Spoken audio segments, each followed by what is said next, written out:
अध्यक्षांच्या बरोबर इथून पुढच्या काळामध्ये खांद्याला खांदा लावून मी काम करणार आहे. संपूर्ण राज्यामध्ये आपल्या पक्षाच्या माध्यमातून किती जागा लढवल्या जातील?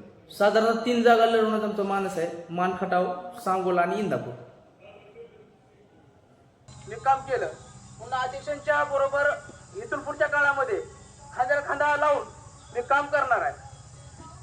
खऱ्या अर्थानं वंचित घटक जर तालुक्यामध्ये वंचित घटक असेल, या वंचित घटकावर प्रस्थापितांनी कसा डाव टाकलाय आणि आपला मतापुरता कसा वापर केला जातो हे बांधवांच्या लक्षात आणून जनजागृती करून आगामी येणाऱ्या विधानसभेमध्ये स्वराज्य निर्माण जे आपली हे आहे पक्ष आहे ह्याच्या माध्यमातून आपण याच्या अगोदर डिक्लेअर केलेलं आहे की आमदारकी ही जी काही इथली जागा लढवली जाणार आहे, ह्याच्यासाठी इंदापूर तालुक्यातून जो इच्छुक चेहरा आहे कोण आहे? स्वराज्य सेना आता कालचा कार्यक्रम जर तुम्ही पाहिला असेल तर वंचित बहुजन आघाडी जी आहे त्यांच्याबरोबर सध्या आम्ही काम करतोय.